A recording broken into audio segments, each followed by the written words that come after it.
do you want to just like take a second, maybe kind of break down what Hoppe would suggest and what needs to be done, what must be done in terms of how to get there? Just for anyone who's like not super familiar with this, maybe so they understand what we're talking about.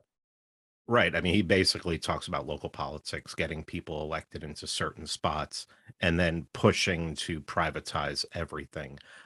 But one thing that like Rothbard never talked about was, and that I think the reason Hoppe talks about it is because he read like the neo-reaction, all the people that the neo-reactionaries tell you to read, Pareto and de Juvenel, and he realized that you're always going to have elites that are going to be an influence, are going to be leaders. And he's really the only libertarian anarcho-capitalist who has multiple essays on elites, natural elites. And he talks about, one of the first things he talks about in What Must Be Done is raising up elites and finding elites locally. I would call that pillar of the community. Get those people on your side, let them know what you're doing, find out if they're sympathetic to what you're doing. I think no time is better than after COVID and after the summer of George and all that crap. But understanding that, I think Hoppe understands that even if you get to one of those 10,000 Liechtensteins and it's basically anarcho-capitalism, there's still going to be leaders. There are going to be people who are they're going to be thought leaders, they're going to be influencers, and you're going to have to rely on them. And a friend of mine who goes by academic agent, his name is Nima Parvini, he just put out a book. It's 147 pages. With the footnotes, it's like 110 pages. And he distills down all of those people that Hoppe read about elites, Pareto, de Juvenel, Gaetano Mosca, and also at the end, he puts in James Burnham, Paul Gottfried, and Samuel T. Francis. And basically what this book shows is, it's called The Populist Delusion. And when, Trump, populist, Ron Paul, when he ran, it was a populist message. Yeah. And the populist delusion is that somebody can get elected and can actually change all of this. So I think what Hoppe understands from reading all these people is that unless you have elites that you are going to, what Pareto talks about, a circulation of elites, how you'll have people who go up into elite status, and then other people will basically replace them. And you'll have these people going in and out of elites, that you're always going to have elites. You have to have elites, and the elites have to be on your side. If you want, like I've taken to saying, and people shit on me for saying this all the time, but we could have anarcho-capitalism tomorrow. If we had a bunch of elites that wanted anarcho-capitalism, they would make it happen. That is what Hoppe is based. When Hoppe is writing all these articles about elites, and it's insulting to the libertarian, the no gods, no masters libertarians, he's actually looking at reality and saying, okay, this is what must be done. And I think that's a lot of what must be done is. Yeah, I think I think maybe in terms of using the term elites, Hoppe certainly probably has used that more. But I mean, I just I don't know how original to Hoppe that is in the libertarian world. Like, just I mean, certainly, like if you read Rand, the Ayn Rand, I mean, it's all like there's so much of that is all in there. Like the idea of these kind of like great men, like the idea of great men who are leaders who rose up through the market, kind of these like I think basically describing the same thing Hoppe is describing in natural elites. And I don't know if Rothbard, now that you're like mentioning it, I'm like trying to think like, did Rothbard ever? He wrote so much. I know. It's like how, the way I look at it is, I mean, like I've seen in his library, like I know that he's read like Oswald Spengler. There's he has the 2-volume Decline of the West there. His notes are all in it, but I didn't see like any Mosca. I saw some Burnham in there. And well, he did reviews of Burnham. He wrote a bunch of stuff kind of like taking him on. But I mean, just even like in his stuff on the progressive era, like there was a lot of talk about kind of like titans of industry and stuff like that. Now, of course, he was critical of them for basically becoming terrible elites who went in and corrupted the government and all of that stuff. But I do think it's an important thing for libertarians to recognize, or for anybody, to recognize that it's like, yes, no, the idea, and this is kind of, I think, what a lot of the I don't know what to even call them, kind of like the wokertarian type crowd get completely wrong, is that they think no that, gods, no masters. right, No gods, no masters one. Right, like that the idea of libertarianism is almost like rejecting responsibility or any type of authority. Not talking about just like state authority, but any type of authority in your life, whether that's your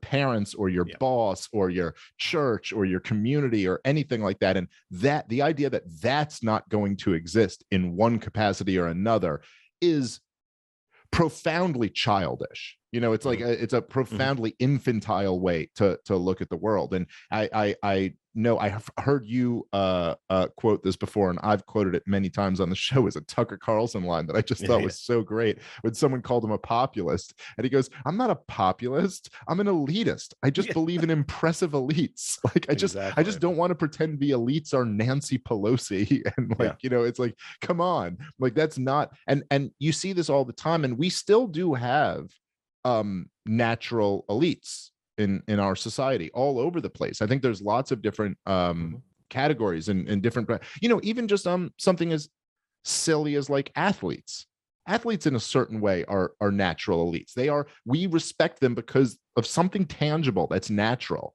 It's like, wow, that guy can do a 360 dunk. That's incredible. We all kind of, even if you're not a basketball fan, you see a picture of someone doing a 360 dunk and you go, pretty damn impressive that a human being can do that. And people who rise up in business and stuff like this. But when you're talking about on the more local level, especially I've noticed this since, moving out of a big city into a little town, you notice that there's people in that town who everybody knows and who everybody kind of respects. And a lot of that's usually because they're kind of involved and they do good things for people. And I do agree with you that I think that's something we have to be very aware of.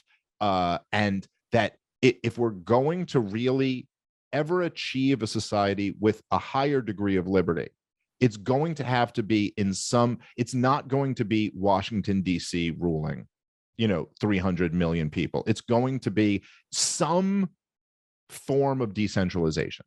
Whatever that means, in the most extreme example, that would mean, secession or something like that. But it's a spectrum. You know what I mean? There could be just areas where local communities, local governments, that have exert themselves more and are more willing to kind of like either nullify or just straight up ignore kind of federal mandates. And this is obviously something that over the last 2 years has been more evident than ever before in my lifetime, where it's like, yeah, what town you were in really mattered. In some ways, it mattered even more than what the state government was saying about you. Through COVID, I think if you were in, I don't know, I mean, I don't exactly know if this is true, but if you were in a really blue city in Florida, or if you were in a really red town in even New Jersey or something like that, you probably dealt with more of the COVID hysteria in that blue area in Florida than you did in a red town in Jersey. It's really about who's around you. Orlando. The mayor of Orlando said, we are not going to listen to anything DeSantis said. I remember going to Orlando in June of last year, and it mask mandates everywhere. You couldn't go into the malls. And that was in Orlando. If you drove 20 minutes north, it was a completely different story. They'd be like, you see signs on the door say, hey, wear a mask, but you walk in without a mask, no one even looked at you, but in Orlando, they went at, it was like they went to war with DeSantis. But if you like, I know people who live in like farmland in Southern Illinois who they've never worn a mask. They never wore a mask the whole time. Yeah. So yeah, you see that local, as much as people talked about federalism at the state level through COVID, locally, you could just saw such a difference. Even when I was coming here to Auburn, there were signs on the Kroger, telling you to wear a mask, and you walked in without a mask and no one said anything to you. So, yeah. Yeah. No, it makes a big difference, and it makes a big difference around. And one of the things for me that was kind of interesting about being from, like I went from kind of like a very, I lived in a very progressive neighborhood in Manhattan, and where I live now is, it's pretty Trump country. It's like about as nice, it's about as like high income of an area that's still Trump country that you could get to. It's like right Got in you. that sweet, right in that Got you. sweet Yeah. spot. But Yeah. look, I certainly in kind of like a an abstract theoretical, libertarian, like in what I believe philosophically, if you were to talk about who, my critiques of Obama or Joe Biden versus my critiques of Donald Trump. Well, as everyone who knows, who listens to the show, I got plenty of criticisms of all of them. And I am not a Trump supporter at all. I'm a guy who thinks Trump, deserves to be locked up for war crimes. And if they end up locking him up over this January 6th stuff, I think that's kind of bullshit. But I'm all in my mind, I'm like, I don't know, dude's a fucking war criminal. I'm not losing any sleep over it. I'm more concerned about what the implications are. But whatever I might hate about Donald Trump versus whatever I might hate about Barack Obama, during this whole craziness, it's like, oh, the fucking, in this progressive area, they were like, hey, we want to close down the playgrounds and mask up all of the preschoolers. And in this Trump area, they're like, we want to live normal life and let your kids have a normal childhood. And I'm like, man, that makes it pretty easy to decide whose team I'm on. Now, that doesn't mean I'm going to vote the way you want me to vote. It doesn't mean like I'm not going to talk about any of these other things, but I'm not going to ignore that either and go, okay, one culture here is like okay with me living my life. The other one is clearly not. And I think that's, it's something I've talked about a lot on the show over the last couple of years. That is not something that should be ignored. So it kind of, when you talk about Hoppe being, talking about how these local communities should be right wing, certainly during the last couple years, I can really understand where he's coming from with that.